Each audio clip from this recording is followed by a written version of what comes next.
주님의 은혜 안에 한 주일 동안 안녕하셨습니까? 성도 여러분, 살다 보면 위기의 때가 있습니다.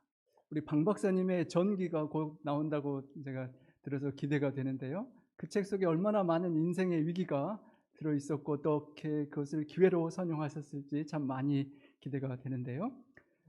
코로나 바이러스를 팬데믹을 겪으면서 Crisis is opportunity라는 말이 많이 나옵니다. 이 팬데믹 때문에 수많은 어려움들도 겪었지만 교회들이 이 팬데믹 덕분에 온라인 선교를 시작하게 되기도 하고, 우리 주변에서는 그 오토 하프 교실을 하시는 분들이 한동안 못 하다가 줌으로 모여서 100여 명이 넘는 분들이 그렇게 인터넷상으로 음악을 배우고 또 세계적으로 외국에 있는 분들까지 다 배우는 그런 축복의 기회가 되는 것도 보았습니다. 우리 한자의 위자는 위험하다는 danger를 뜻하고 기자는 opportunity, 기회라는 뜻이라고 합니다. 그래서 우리 위기의 순간에 그 위험이 있다는 것을 감지하고 그것과 동시에 두려워서 위축되지 말고 대신 그 속에 기회가 숨어 있다는 것을 명심하라고 우리 전임 대통령께서 말씀하셨습니다. 위기를 기회로 삼는 이 말씀에 관하여 모든 교회들이 정말로 사모하고 앙모하는 초대교회, 정말 초대교회처럼 되면 참 좋겠다라고 생각하는 그 초대교회도 과연 위기가 있었을까요? 성령의 임재하심으로 탄생한 교회, 정말 온 성도들이 성령 충만해서 은혜와 기쁨이 가득하고 정말 공동체 생활하고 내 것을 남 것과 구분 없이 다 나누어주고 사랑하는 그 초대교회에도 위기가 있었을까요? 성경 사도행전을 보면 위기의 기록들이 나옵니다.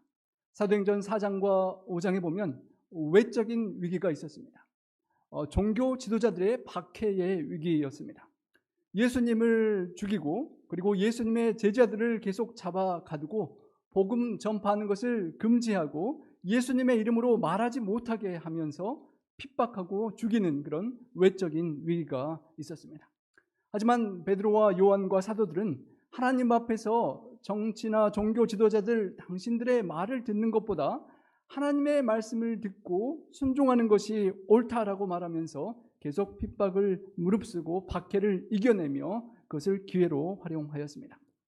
그러자 사탄은 또 다른 위기를 주었습니다. 이제 외적인 위기가 통하지 않자 내적으로 교회를 공격을 하기 시작했습니다. 사도행전 5장에 보면 아나니아와 삽비라가 정말 감동과 은혜를 받고 재산을 팔아서 교회에 헌신하고자 하는 그 마음 속에 사탄이 교묘한 탐심으로 유혹을 해서 교회 안에 정직하지 않은 거룩하지 못한 위선을 심어놓고자 시도해서 교회를 흔들고자 했었습니다. 그 시련을 넘어서고 오늘 사탄의 내적인 두 번째 공격, 사도행전 6장의 내용이 펼쳐집니다. 사도행전 5장은 이렇게 마무리됩니다. 저희가 날마다 성전에 있든지 집에 있든지 예수님을 그리스도시라 가르치기와 전도하기를 쉬지 아니하더라.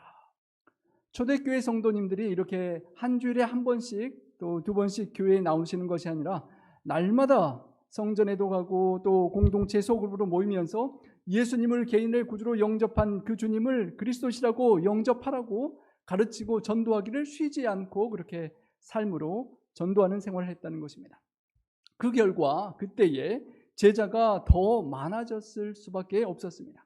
매일매일 주님과 교통하고 성전을 사모하며 소그룹 공동체로 모이면서 신앙이 그렇게 쌓여져 가는 그 성도들이 매일매일 사람들을 접촉하고 그들을 주님께로 이끌었기 때문에 부흥의 부흥을 거듭하게 되었습니다.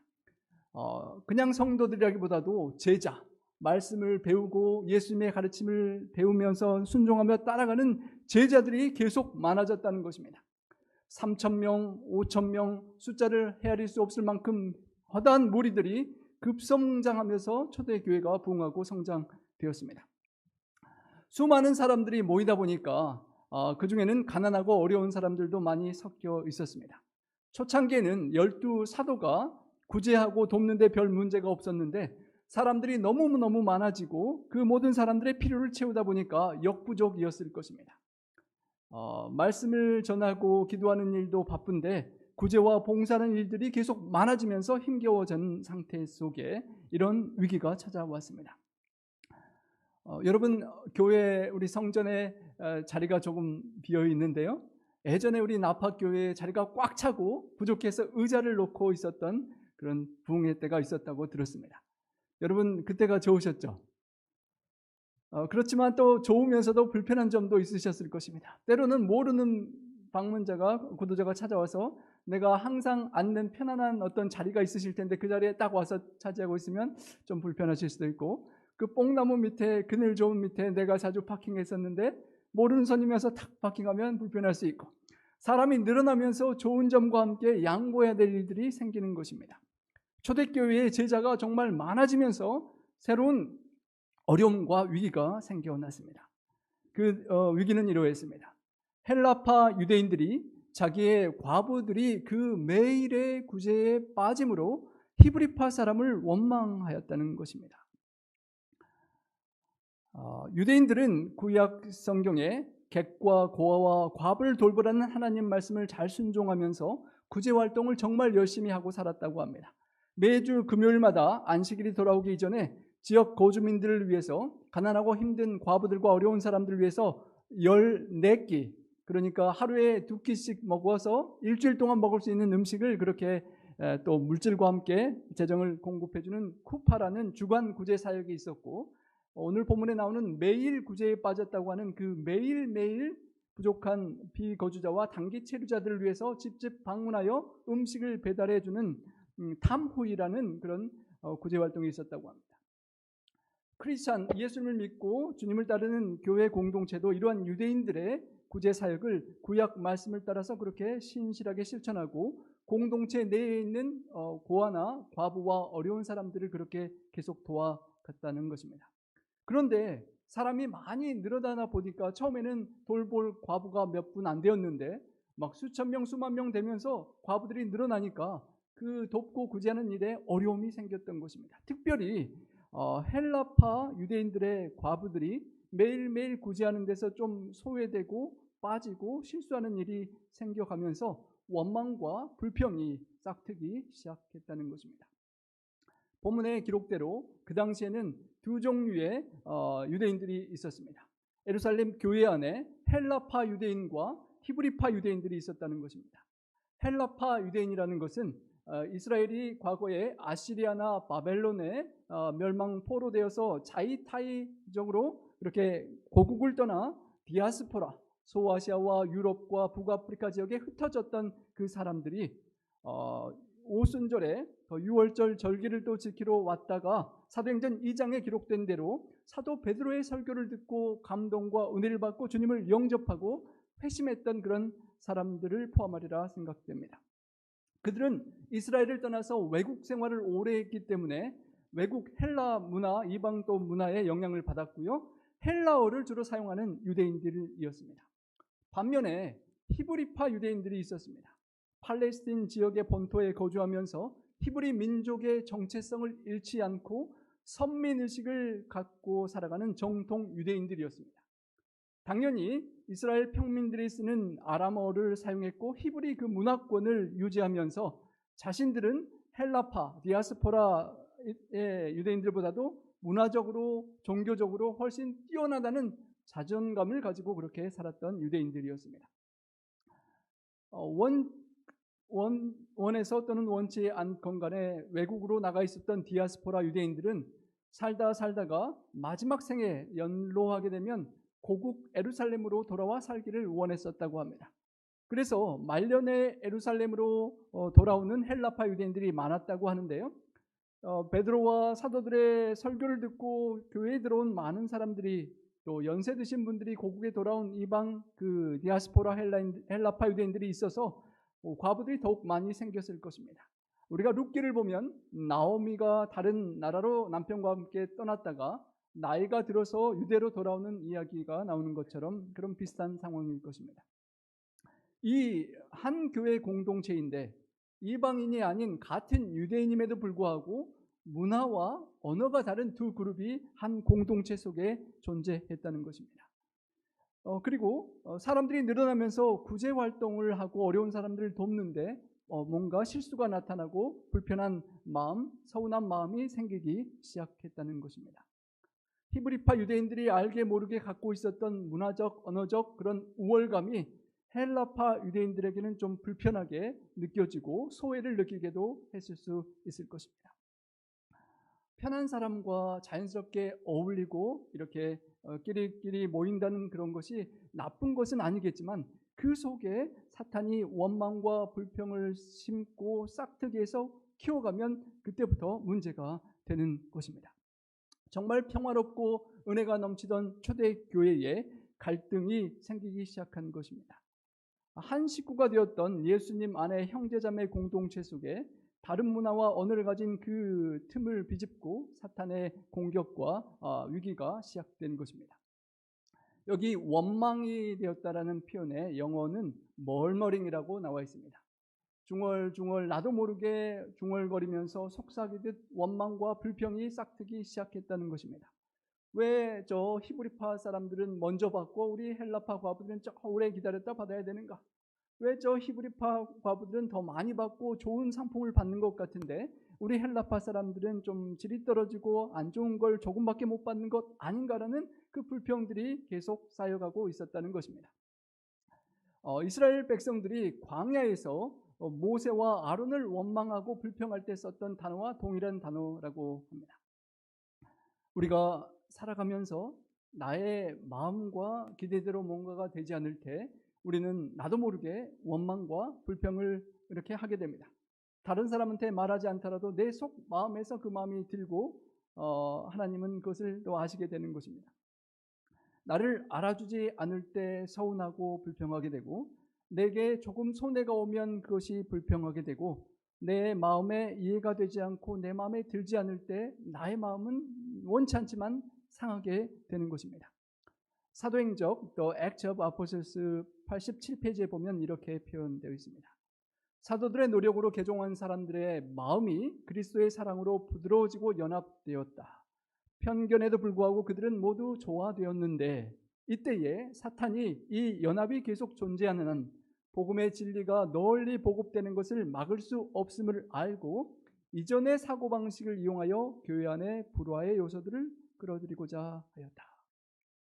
정말로 교회가 부흥하고 사람들이 늘어나면서 불쌍한 많은 사람들을 많이 돕는 그 초대교회에 부흥하는 교회에 사탄이 너무도 속이 아팠는데 좋은 기회가 생겼다는 것입니다. 원망과 불평이 생기는 그 마음속을 파고들기 시작하는 것입니다. 이런 말이 있습니다. Our murmuring is the devil's music. 여러분, 사탄이 좋아하는 음악이 있다는 것입니다. 사탄이 즐겨하는 음악은 내 마음속에 또 우리 공동체의 마음과 말 속에 원망과 불평의 소리가 들리면 사탄은 너무도 좋아한다는 것입니다. 그것이 사탄의 기회이기 때문입니다. 원망과 불평을 계속 크게 하고 그 원망과 불평을 통해서 그 그룹을 나누어 놓고 분열시키고 싸우고 다투게 하는 것이 사탄의 전략이기 때문입니다. 한 사람의 마음의 불평이 계속 해결되지 않으면 누군가에게 또 털어놓게 되고 그 사람에게 원망은 전염되고 또 다른 사람에게 그래서 나와 친한 사람들에게 불편함과 원망이 되고 그래서 나와 너의 관계가 불편하고 우리와 너희의 관계가 불편해지는 그런 갈등의 심화를 보는 것입니다. 사탄이 여전히 오늘날도 초대교회와 마찬가지로 똑같은 전술을 쓰고 있는 것입니다. 내 마음속에 원망과 불평을 하나님께 드리지 못하고 쌓아두면 아내에게, 남편에게, 친구에게, 또 이웃에게, 성도들에게 말하게 되고 그것이 커지면 분열이 될 수 있는 그런 것입니다. 안타까운 이야기이긴 하지만 미국의 어느 교회에 새빵살이를 오래 하다가 정말 힘들게 기도하면서 온 성도들이 합심하여 헌금하고 헌신해서 드디어 성전을 구입하고 우리 예배당을 가져서 예배를 드리기 시작하는데 첫 교회를 하고 카펫을 어느 색깔로 깔까 고민을 했다고 합니다. 예수님의 보혈을 기억하는 붉은 우리와 같은 그런 카펫을 깔자는 의견과 하늘을 기억하게 하는 우리 파란색, 하늘 색깔을 하는 파란색을 깔자는 의견이 나뉘어서 설마 이렇게 됐을까 하지만 정말 그런 일을 가지고 교회가 둘로 갈라섰다는 아픈 이야기가 전달되는 것입니다. 17세기 독일의 신학자 루퍼투스 멜데니우스라는 분이 이렇게 말했습니다. 본질적인 것에는 일치를, 비본질적인 것에는 자유를, 모든 일에는 사랑을 이라는 말을 했다고 합니다. 꼭 본질적인 일이 아니라면 자유를 주고 사랑으로 용납할 수 있어야 한다는 것입니다. 정말 본질적인 것이 아닌 부분에 있어서 나의 자존심과 나의 기대를 내려놓지 못하면 이런 큰 어려움을 사탄이 줄 수가 있다는 것입니다. 빌립보서 2장 14절은 이렇게 말합니다. Do all things without murmuring and disputing. 모든 일을 원망과 시비가 없이 하라. 그 어떤 일이든 교회 안에 그 좋은 일 어떤 일이든 교회 선거를 포함한 모든 일까지 원망하는 일이 없도록 하라는 것입니다. 내 마음속에 내 기대대로 되지 않을 때 나의 마음속에 원망이 싹 틀 때 그 원망을 우리 주님께 드리고 우리가 믿음으로 성령으로 은혜로 잘 다스려야 할 것입니다. 초대교회 사도들을 한번 상상해 봅니다. 성도들이 날로 부쩍부쩍 늘어나면서 부흥하면서 정말 사도들이 바빴을 것입니다. 기도드리고 말씀을 준비하고 나누는 기본적인 사역 외에 살피고 돌보고 도와줘야 될 영혼들이 정말 갑자기 많아졌기 때문이었습니다. 새벽부터 밤까지 하루 종일 바쁘게 하루 바쁜 일과를 마치고 잠자리에 누울 때 지치고 정말 힘들어도 수많은 사람들을 구제하는 기쁨과 보람 속에서 하나님의 놀라운 은혜가 우리 교회에 역사하는 거라는 감사하는 마음으로 감당해 나가고 있었을 텐데 언제부터인가 원망과 불평의 소리가 들리고 이런 상황이 벌어질 때 사도들의 마음은 어떠했을까요? 바쁘게 수많은 사람들을 구제하고 봉사하고 나누다 보면 그럴 수도 있는 것 아닌가? 왜 헬라파 과부들은 본인들의 필요만을 먼저 생각하고 원망을 하는 것일까? 조금 기다려주고 이해해 줄 수 없을까? 하는 또 다른 불평들이 그들의 마음속에 싹 들 수도 있었을 것입니다. 하지만 사도들은 예수님의 가르침을 기억하였습니다. 이 어려운 상황 속에 혹 내가 고칠 수 있는, 바꿀 수 있는 나의 부족함은 어디에 있는가? 저 아름다운 우주와 하늘을 창조하신 하나님 앞에 내가 하나님의 뜻 안에 무엇을 개선할 수 있는가를 생각했을 것입니다. 여러분, 이런 말이 있죠. 잘 되면 누구 탓이요? 내 탓. 못 되면 남의 탓. 제가 잘하는 건데요. 우리 잘못되면 우리 집사람 탓을 제가 잘하고 집사람이 맨날 그런다고 저한테 그러는데요. 잘 되면 내 탓, 못 되면 남의 탓, 더 못해서 망하면 조상 탓이죠. 우리는 이런 세상에서 살아갑니다. 하지만 사도들은 태도에서 정말 다른 태도를 갖고 있었습니다. 헬라파 사람들의 원망과 불평의 소리를 들었을 때 어쩌면 마음속에서는 먼저 또 다른 불평이 날 수 있었지만 그 불평과 원망에 관심을 기울였습니다. 그것을 듣고 왜 범사에 감사라는 말씀 기억하지 못하고 불평하느냐라고 비난하는 것이 아니라 왜 불평이 있었을까? 무엇이 문제였을까를 생각하며 내게 무슨 탓이 있지 않는가를 생각해 본 것입니다. 불평과 갈등의 원인을 제공한 것에 내가 뭔가 영향을 미쳤던 것이 있지 않은지를 곰곰이 기도하며 생각해 보았을 것입니다. 그리고 자신들에게서 가장 사도들 큰 리더의 역할을 하고 있는 그들에게서부터 문제의 시발점이 있다는 것을 발견하는 것입니다. 자기 자신들이 공동체는 커져가는데 너무나 많은 일을 붙잡고 맡고 있었다는 사실을 깨닫고 그 문제를 해결하고자 하는 것입니다.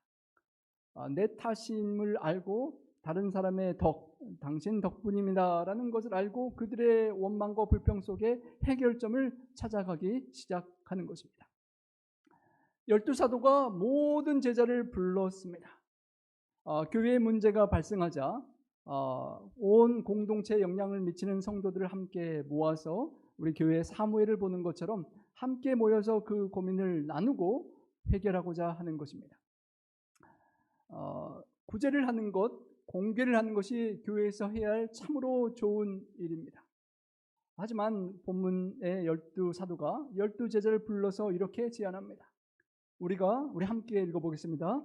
우리가 하나님의 말씀을 제쳐놓고 공궤를 일삼는 것이 마땅치 아니하니. 공궤라는 것이 어려운 사람들을 구제하고 돕는 꼭 필요한 일입니다. 구약 성경 말씀에 하라고 하셨던 말씀입니다.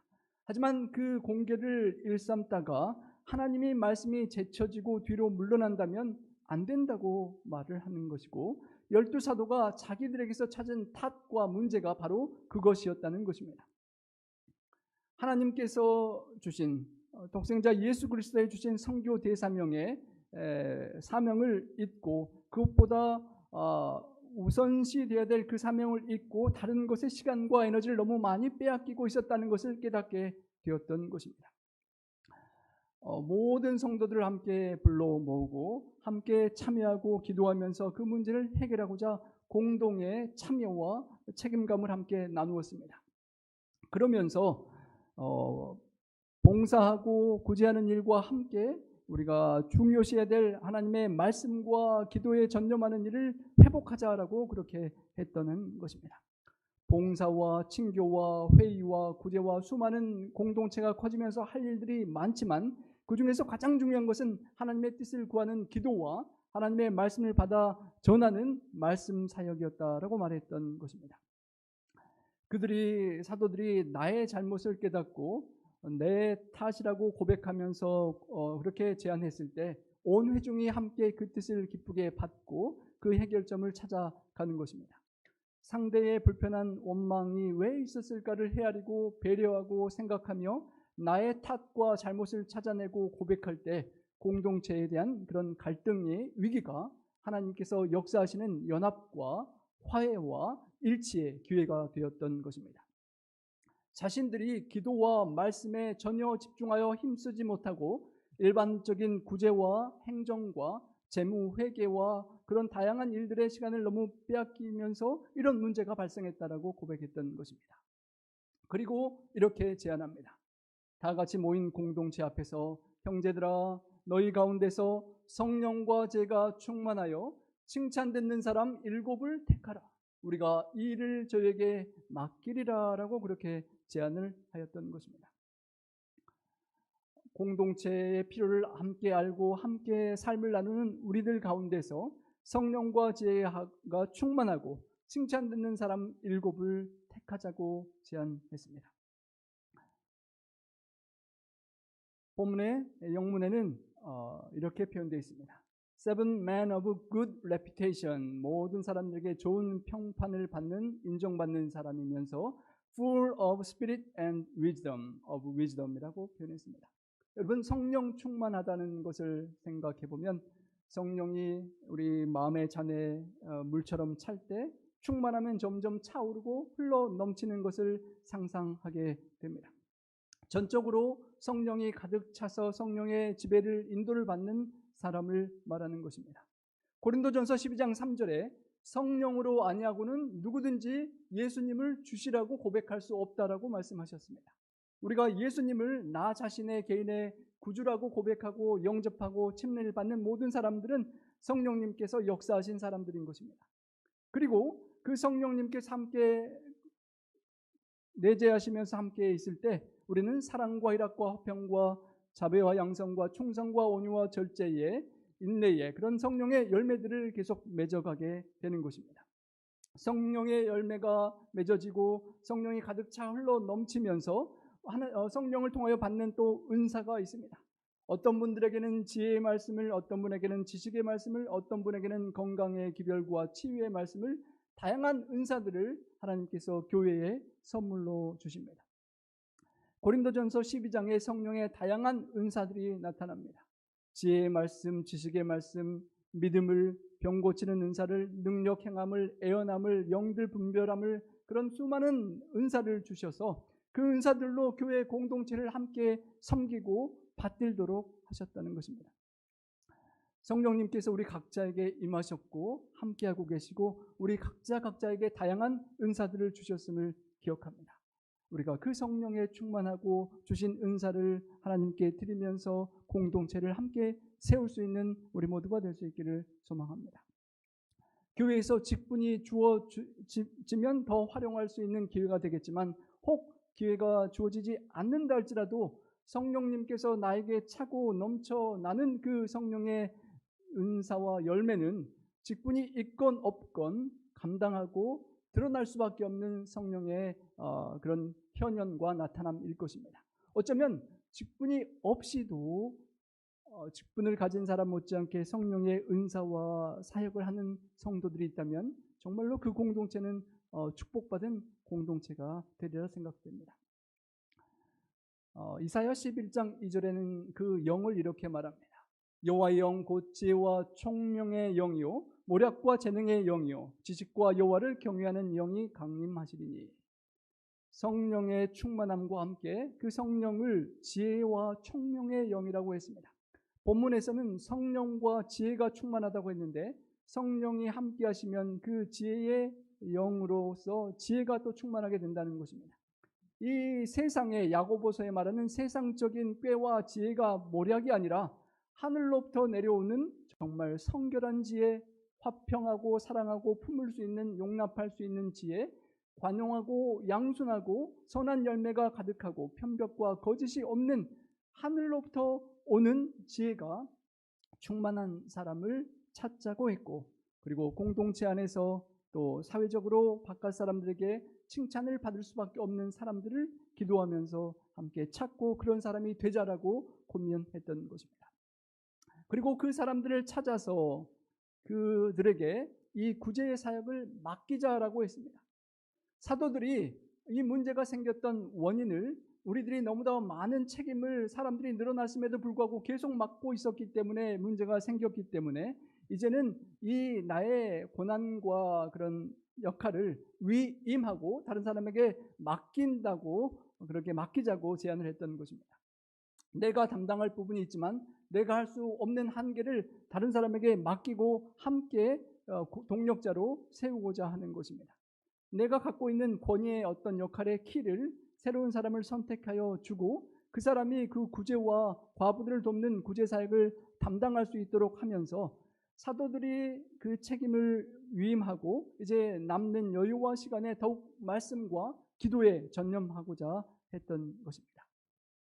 우리가 위임의 원리를 본문에서 배울 수가 있습니다. 하나님의 말씀을 제쳐놓고 좋은 일이지만 구제와 봉사 사역에 너무 시간을 뺏겨서 말씀의 초점을 잃어버린 교회가 다시 본질로 돌아가고 일부 또 그 선택된 분들은 구제 사역을 더 잘 감당하고 또 처음 부름받았던 사도들은 말씀과 기도의 사역에 전념할 수 있는 그런 축복의 기회를 결과를 좋게 오려 나왔던 것입니다. 사도라고 할 때 아포슬이라는 뜻이 보내심을 받은 자라는 뜻입니다. 예수님께서 12사도를 보내실 때 복음을 전파하고 나누라고 보내셨는데 그 사명을 초점을 잃고 너무 부흥하고 영혼들이 몰려 들어오는 초대교회에 구제하고 사람들의 필요를 채우는 기쁨 속에 잠시 초점을 잃었었지만 이 원망과 불평이 나오는 그 위기의 때에 기도하고 하늘의 뜻을 찾은 다음에 새로운 기회의 해결책을 찾아내었던 것입니다.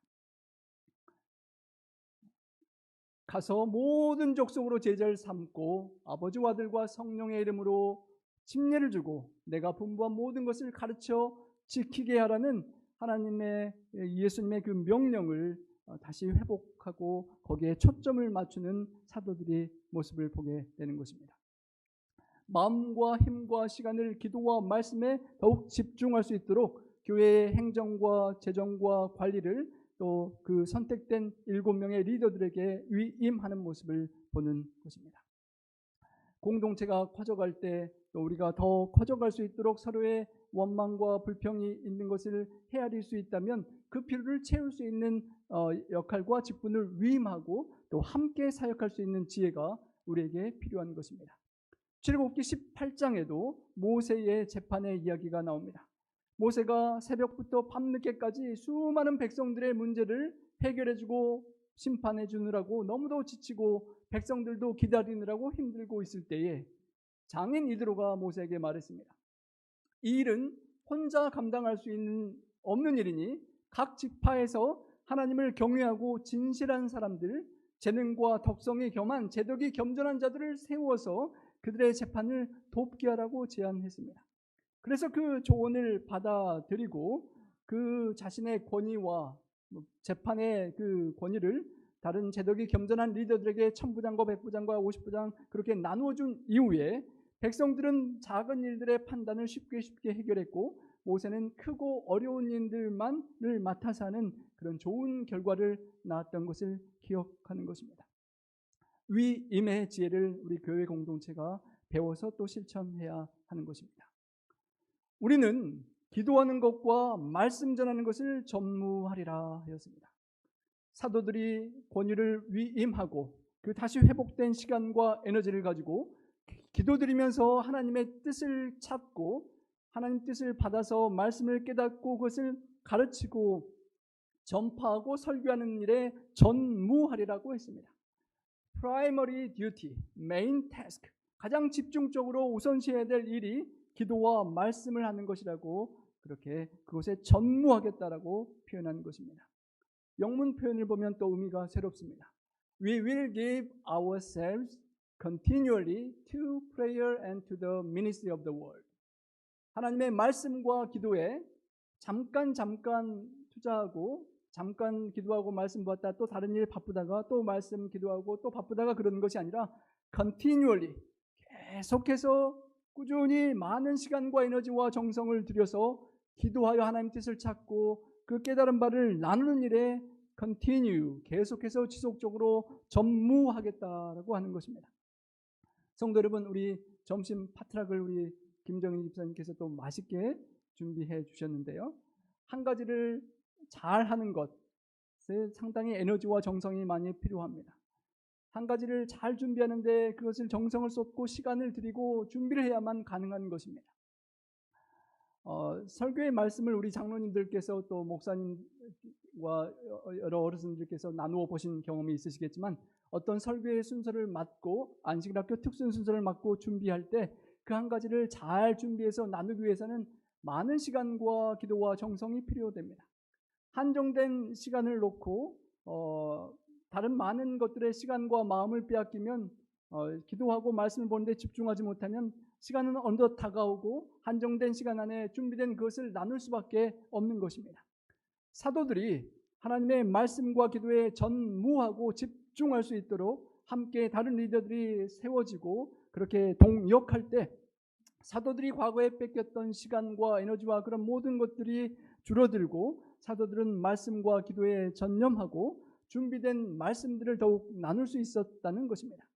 그리고 그 결과를 온 무리가 그 말을 기뻐했다라고 하였습니다. 성도 여러분, 어떤 일이 우리 공동체, 교회 가족 공동체에 제안이 되고 함께 결정을 했을 때 온 무리가 함께 기뻐할 수 있다면 얼마나 좋겠습니까?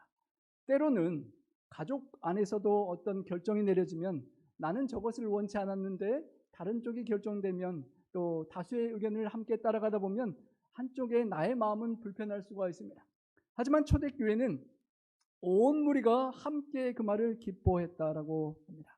정말 우리 교회가 성령 충만하고 믿음과 지혜가 충만해서 교회 공동체의 어떤 기도와 결정이 이루어질 때 한 마음으로 연합하여 함께 동참할 뿐만 아니라 그것을 기꺼이 기쁨으로 받아들일 수 있는 그런 사랑의 한 공동체가 될 수 있기를 간절히 소망합니다. 이 말을 온 무리가 기뻐하면서 믿음과 성령이 충만한 사람 7을 택했습니다. 스데반과 빌립과 브로고로, 니가노르, 디몬, 바메나, 유대교에 입교했던 니골라를 택했는데요. 여러분, 이름들이 좀 어렵지요. 그 7명의 이름들이 다 헬라식 이름이라고 합니다. 참으로 놀라운 것을 우리가 발견할 수 있습니다. 원망과 불평이 생겼던 소외됨을 느꼈던 헬라파 과부들이 그 어려움이 있었는데 공동체에서 함께 모여 기도하고 선택한 7명의 이름이 다 헬라파 사람들의 이름이었다는 것입니다. 헬라파 사람들의 섭섭하고 상처 입은 아픈 마음을 헤아려주고 달려줄 수 있는 사람이 어쩌면 믿음과 성령만 충만하다면 유대계, 히브리계 유대인보다는 헬라파 유대인이 그 공동체와 이웃들을 더 헤아릴 줄로 헤아리고 넓은 마음으로 그들을 선택해 주었다는 것입니다. 공동체 안에 히브리파 유대인들, 그 지역에 자리 잡고 있는 사람들이 훨씬 더 많았을 것이고 자신들의 터전이기 때문에 영향력도 더 컸을 것입니다. 하지만 그들은 선출을 할 때 더 연약하고 소외되는 그 그룹의 신실한 리더들을 선택해 주었다는 것입니다. 정말 초대교회에 히브리파 유대인들이 나름 큰 넓은 마음으로 사랑으로 다른 헬라파 유대인들 리더들을 끌어안았던 아름다운 모습을 우리에게 보여주는 것입니다. 나보다 남을 낮게 여기는 성숙한 신앙인들의 모습을 보여준 것입니다. 내 권리와 고난을 주장하기보다 다른 사람들을 배려하고 양보하는 그런 신앙인의 모습이었다는 것입니다. 그런데 우리는 살다 보면 부부 사이에도 내 마음대로 안 되면, 내가 하고 싶은 대로 안 되면 마음이 상하고 내 뜻을 관찰해 보고자 저도 집사람과 많이 밀고 땡기고 하는데요. 다른 사람을 배려하고 나보다 연약한 사람들을 섬기고 양보할 수 있는 성숙함이 우리들에게 필요한 그런 아름다운 품성이요, 주님을 닮은 제자들의 모습일 것입니다. 그리고 본문의 6절에 보면 그 일곱을 택하여, 배려한 그 헬라파의 리더들을 택하여 사도들 앞에 세우고 사도들이 기도하고 그들에게 안수하였다라고 표현되었습니다. 안수기도는 아니지만 기도를 드리고 안수하면서 그 공동체 안에 영적인 질서를 보여주는 것입니다.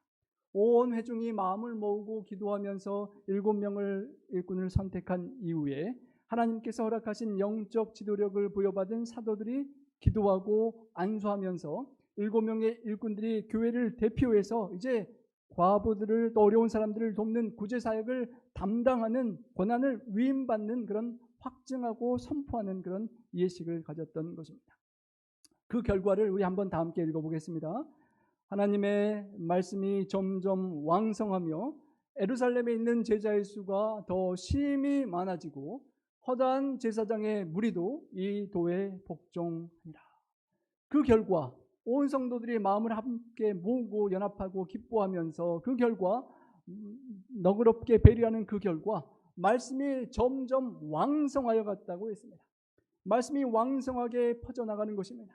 사도들이 더욱 시간과 에너지를 말씀에 집중하고 전무할 때 말씀의 은혜가 더욱 많았을 것이고, 그 은혜를 받은 제자들이 계속 믿음 안에서 자라나면서 제자의 수가 계속 심히 많아질 수밖에 없었고, 심지어는 제사장의, 유대교회 제사장의 무리들도 그 도에 복종하는 일들이 발생했다는 것입니다. 초대교회의 사탄이 위기들을 계속 가져왔습니다.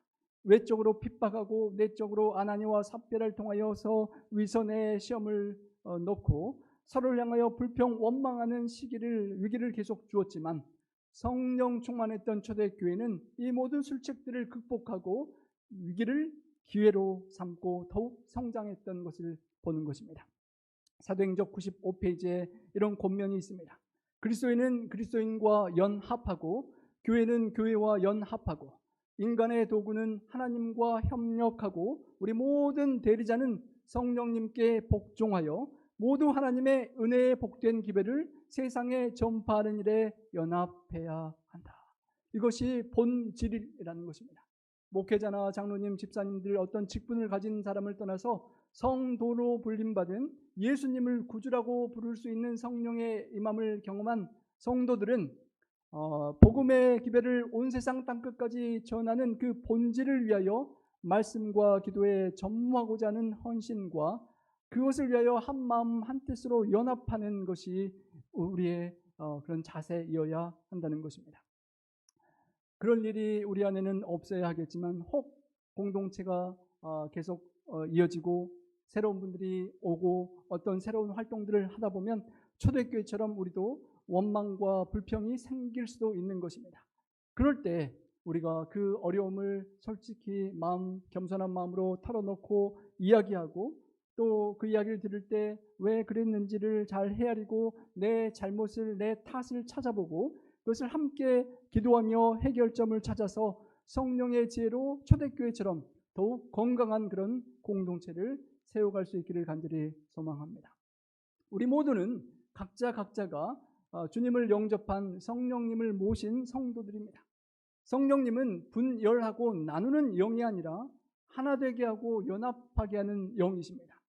내 속에 원망 불평이 싹틀 때 성령님을 다시 모시고 성령님의 인도를 따라 우리가 굴복하고 나아가면서 우리 공동체가 초대교회처럼 정말 하나님의 말씀이 왕성하여 하나님의 말씀이 계속 퍼져나가는 그런 복된 축복된 교회가 될 수 있기를 간절히 소망합니다. 그 말씀이 퍼져나갈 때, 왕성하게 퍼져나갈 때 생명력 있는 말씀으로 사람들이 살아나고 살아난 영혼들이 하나님의 임재를 경험하기 위하여 성전에 함께 모이게 될 것입니다. 오늘 본문에 계속해서 반복하여 등장하는 한 단어가 있습니다. 1절에 구제라는 단어가 있고 4절에 사역이라는 단어, 2절에 접대라는 그렇게 3번 반복되는 단어가 있는데 그 모두가 디아코니아라는 단어에서 근거했습니다. 섬기고 시중들다는 단어입니다. 영어로 하면 웨이터입니다. 우리 좋은 식당에 가시면 웨이터가 잘 차려입고 서빙을 하잖아요. 마찬가지로 이 본문에 나오는 말씀을 나누고 구제 사역을 하고 일곱 일꾼들이 섬기는 그 모두가 정말 웨이터가 겸손히 섬기는 것과 같은 섬김의 사역이라는 것입니다. 예수님께서 마지막 십자가에 달려 돌아가시기 전 6월절 만찬을 행하시기 전에 친히 허리를 수건으로 동이시고 제자들의 발을 씻기시면서 내가 주와 스승으로 이와 같이 하였으니 너희도 서로 그렇게 섬기는 종이 되는 것이 마땅하다라고 가르치셨고 너희 중에 으뜸이 되고자 하는 자는 종이 되어야 한다라고 말씀하시면서 권리를 찾는 것이 아니라 겸손히 섬기는 종이 되기를 말씀하시고 마지막까지 십자가에 달리는 그 삶의 희생으로 섬기는 죽음의 섬김을 실천하셨던 주님의 가르침을 기억하는 것입니다. 우리 모든 성도는 called to serve, 봉사하고 성령의 말씀에 순복하고 섬기도록 부르심받은 성도들입니다. 우리가 초대교회처럼 십자가를 지고 초대교회 성도들처럼 십자가를 지고 주님을 따르는 섬기는 삶, 내가 드러나지 않고 직분이 혹시 없더라도 주님을 섬기는 성도로서의 섬김을 각자 있는 곳에서 주신 은사를 가지고 섬길 때 우리 초대교회의 그 아름다운 공동체의 꿈과 열매가 우리 나파교회에도 맺히게 될 것입니다. 선거의 모든 과정 중에 목회자로부터 모든 집사님, 장로님, 성도님들의 각 부서 직분자들과 함께 모든 우리 성도가 섬기도록 서로를 섬기도록 부름받았음을 잊지 않고 기억하고 가장 기본적인 말씀과 기도에 충성되고 그런 열매 맺는 우리가 되기를 간절히 소망합니다. 우리 아름다운 우리 한 영상을 소개해드리고 말씀을 드리고자 합니다.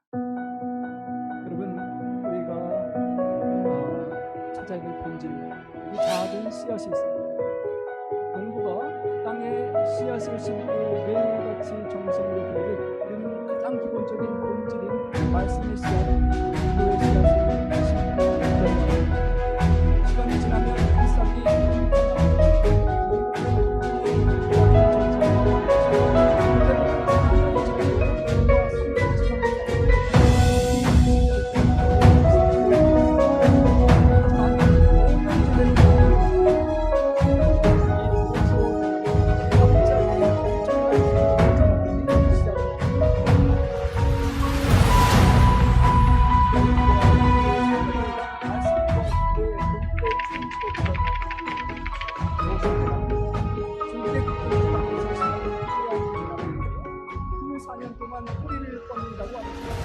그리고 4년이 넘으면 이제 하루에 30cm 이상씩 자라나고 6주 만에 15m 이상이 갑자기 자라납니다.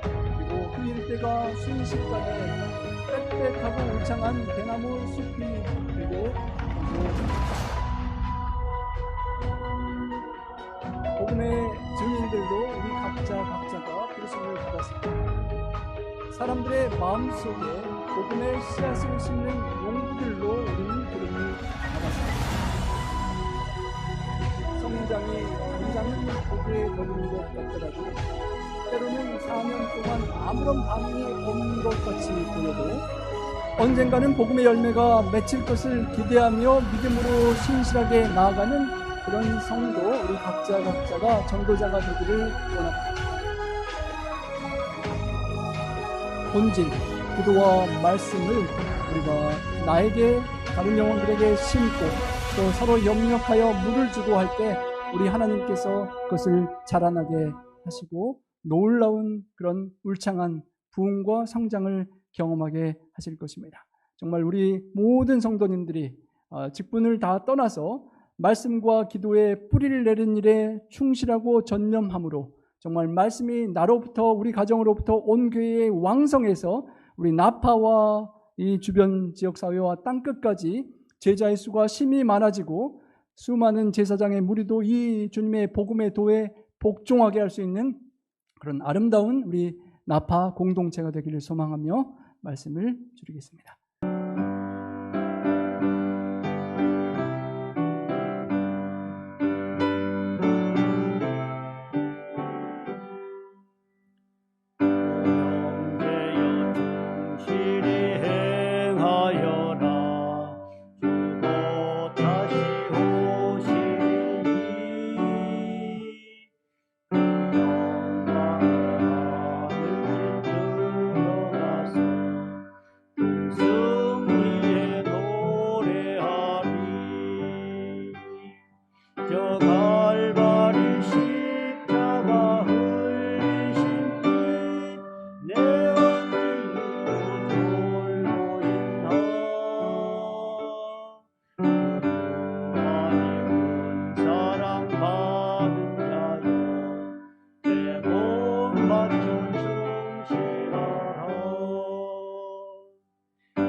사랑의 아버지 하나님, 주님께서 죽기까지 충성되셨음을 기억할 때 하나님, 때로는 우리의 마음이 상하고 상처 입고 실망할 때 우리 주님 기억하고 충실되게 주님 도와 주시옵소서.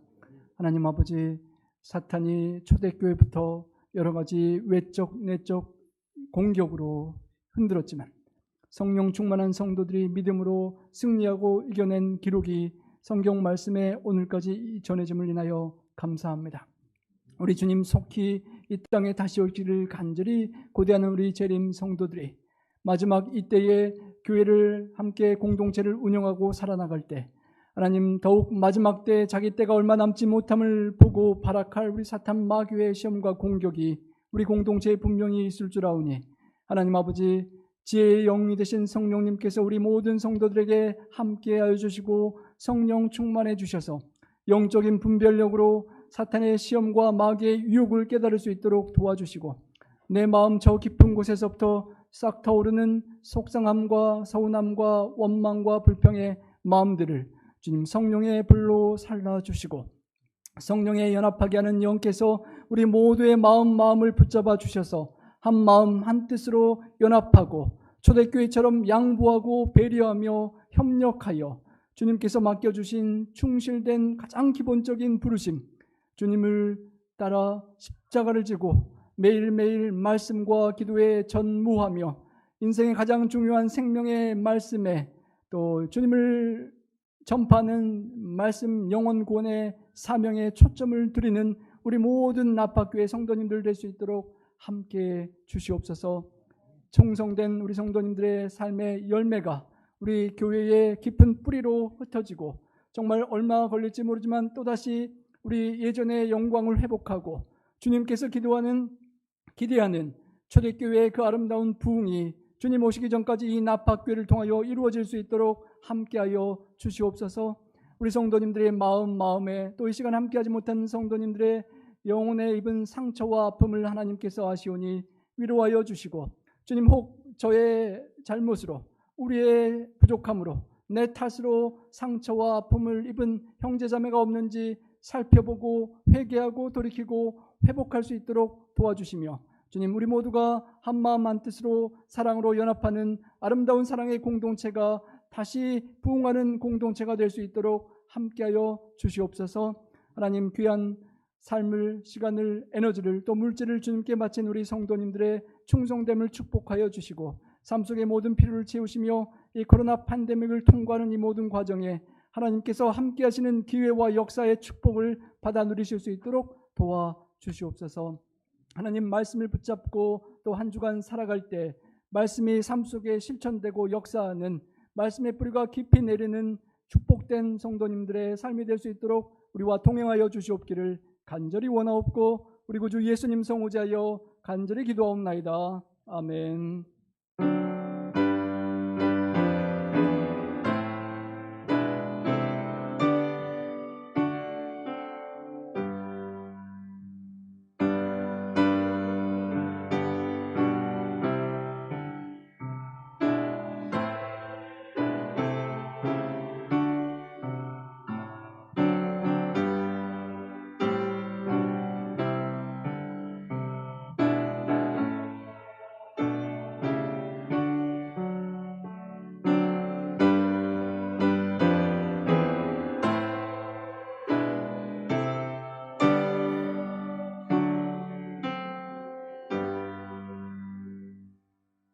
감사합니다. 몇 가지만 광고 말씀드리겠습니다. 우리 나파 카운티의 코로나 확진자의 숫자가 54%가 또 줄어서 16명으로 줄었다고 합니다. 참으로 기쁜 소식인데요. 우리 성도님들 계속 건강하시고 또 일상이 회복될 수 있는 날, 우리 파트락도 자유롭게 할 수 있는 날이 올 수 있기를 바랍니다. 우리 건강요리 및 천연치료 세미나가 내일 저녁부터 시작이 됩니다. 내일 저녁 7시인데요. 내일부터 한 8차례 계속 좋은 강의들이 진행됩니다. 우리 많은 분들이 함께 참여해 주시고요. 특별히 우리 교회 단체 카톡방에 보내드렸는데요.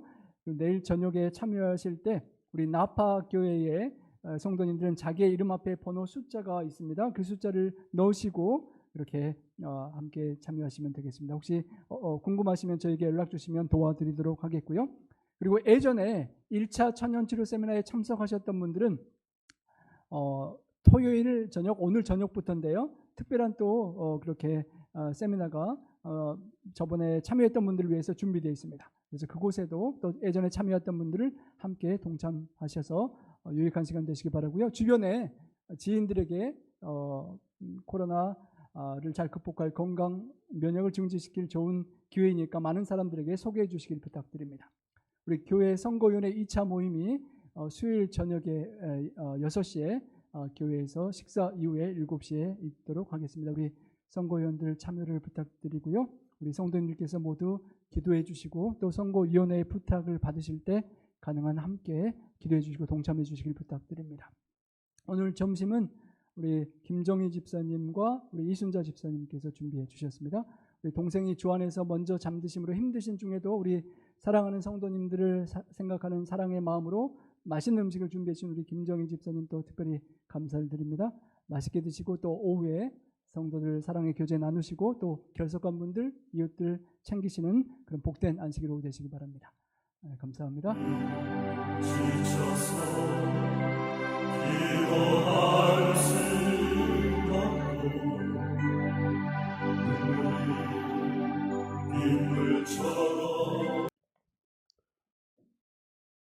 우리를 이곳까지 인도하신 세대의 하나님,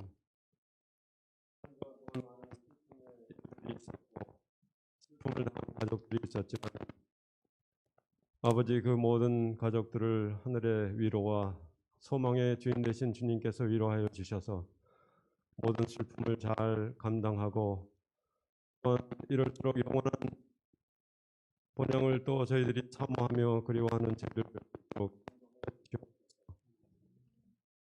우리가 우리의 힘으로 살아갈 수 없고 내일을 기약할 수 없는 저희들이 오니 하나님 순간순간 우리의 생명을 붙들어 주셔서 생명 있는 동안 하나님의 영광과 하나님의 뜻을 이루며 사는 저희들 될 수 있도록 인도하여 주시옵소서. 세상은 급변하고 요동하며 참으로 안전한 곳이 없는 이 세상에서 우리가 살아갈 때에 언제나 생명 싸개로 저희들 언제나 덮어주시고 안아주셔서 주의 날개 아래 저희들이 늘 거하는 우리 모든 영혼들 될 수 있도록 인도하여 주시옵소서. 이 안식일을 통하여 주님께서 우리를 주님의 당신의 품으로 초청하셨사오니 이날을 통하여 우리가 참 안식과 기쁨과 또한 행복을 맛보는 이 안식일 될 수 있도록 인도하여 주시고 우리가 나온 이 교회, 우리가 처한 환경 또한 우리의 마음이 천국이 되어서 이 땅에서 우리가 천국 시민으로 살아갈 수 있는 저희들 될 수 있도록 인도하여 주시옵소서. 특별히 우리를 위하여 말씀을 준비하신 목사님께 함께하여 주셔서 생명의 말씀, 위로의 말씀, 또 용기의 말씀 되게 하시옵시고 이 말씀을 통하여 우리가 변화되고 새로움을 입어서 하늘 백성으로 부족함이 없는 저희들 될 수 있도록 인도하여 주시옵소서. 여러 가지 사정으로 이 자리에 참석지 못한 주님의 우리 가족들 위해 함께하여 주시고 믿음이 연약한 자에게 믿음을 더하여 주시고 또 병든 자에게 여호와 라파의 하나님께서 치유의 은혜를 베풀어 주셔서 하루속히 강건해질 수 있도록 인도하여 주셔서 이 교회가 하나님의 은혜를 통하여 성령의 역사를 통하여 다시금 차고 넘치는 이 교회 될 수 있도록 도와주시고 많은 영혼들이 이 교회를 통하여 구원에 이르는 귀한 등대 역할을 다할 수 있도록 인도하여 주시옵소서. 시정을 주님 인도하여 주시고 영광 받으시옵기를 간절히 바라오며 예수 그리스도의 이름으로 간절히 기도드렸습니다.